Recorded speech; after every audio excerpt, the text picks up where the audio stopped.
Alors, que se passe-t-il sur le marché crypto en ce mois de septembre 2025? Eh bien, c'est un peu le grand écart. On a un marché qui est pris en tenaille vraiment entre deux forces complètement opposées. D'un côté, un optimisme institutionnel comme on n'en a jamais vu, et de l'autre, la cicatrice encore bien vive d'une correction hyper brutale. Allez, on va essayer de démêler tout ça ensemble. Du coup, la question qui se pose, elle est assez simple finalement. Est-ce qu'on est au début d'une nouvelle vague de croissance ou est-ce que c'est juste le calme avant une tempête encore plus violente? C'est vraiment ça le dilemme qu'on va creuser aujourd'hui. Et ce paradoxe, il est là, sous nos yeux. D'un côté, on a la promesse de flot d'argent frais, de capitaux institutionnels qui pourraient enfin donner ses lettres de noblesse à tout l'écosystème. Et de l'autre côté, paf, le retour à la réalité. Un rappel hyper violent de ce qu'est la volatilité, avec une liquidation qui a fait trembler tout le monde, même les plus expérimentés. C'est vraiment l'histoire de deux marchés en un seul. Bon, alors, commençons par le premier moteur de ce marché, le côté optimiste. Pourquoi est-ce que tout d'un coup, les grands fonds d'investissement s'intéressent de si près à la crypto? La réponse, en un mot, la régulation. Voilà, c'est ça, la nouvelle qui change tout.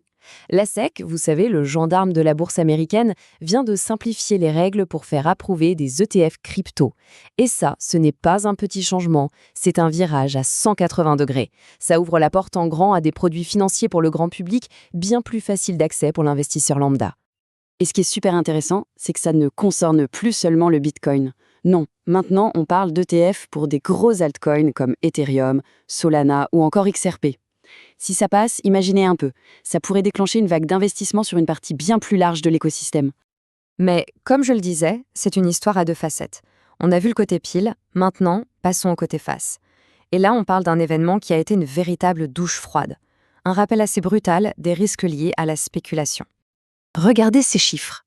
1,5 milliard de dollars. C'est juste vertigineux. Une somme colossale qui s'est volatilisée en un clin d'œil. Et qu'est-ce que c'est ce chiffre? Eh bien, c'est le montant des positions avec effet de levier qui ont été liquidées. En clair, des paris très risqués. En seulement 24 heures, une petite correction des prix a suffi à déclencher une réaction en chaîne, un effet domino qui a tout simplement balayé ces positions du marché. Ça montre à quel point, dans ce monde, la roue peut tourner et très, très vite. Alors concrètement, ça donne quoi sur les prix?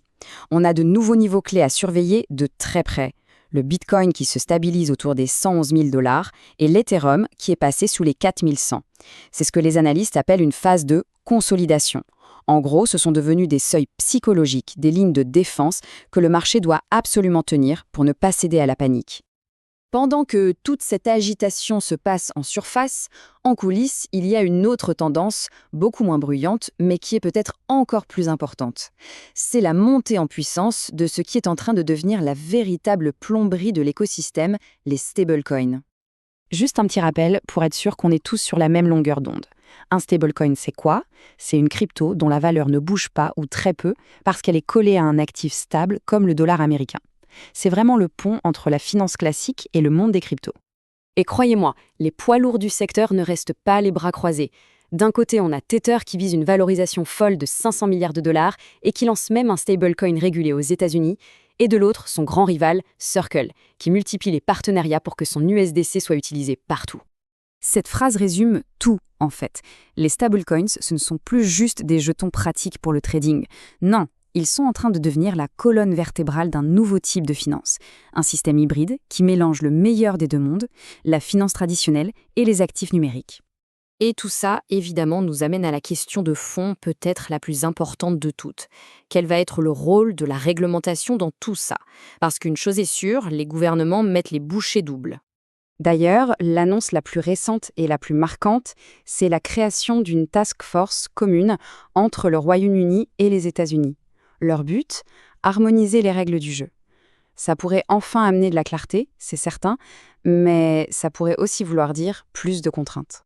Donc si on devait résumer ce qu'il faut absolument garder à l'œil dans les prochains mois, ce serait ça. Premièrement, le lancement des ETF sur les altcoins, est-ce que ça va prendre ou pas? Deuxièmement, est-ce que le Bitcoin va tenir ce fameux niveau des 111 000 dollars? Troisièmement, l'adoption des stablecoins qui continuent de grandir. Et enfin, bien sûr, ce que vont décider les régulateurs. Chacun de ces points, c'est une pièce maîtresse du puzzle. Et on va se quitter là-dessus, avec une question qui reste totalement ouverte. Est-ce que cette vague de réglementation qui arrive, c'est la fin de la récré, la fin du Far West un peu fou de la crypto, ou est-ce que, au contraire, c'est la condition sine qua non pour que la crypto passe enfin à l'âge adulte et soit adoptée massivement? Seul l'avenir nous le dira.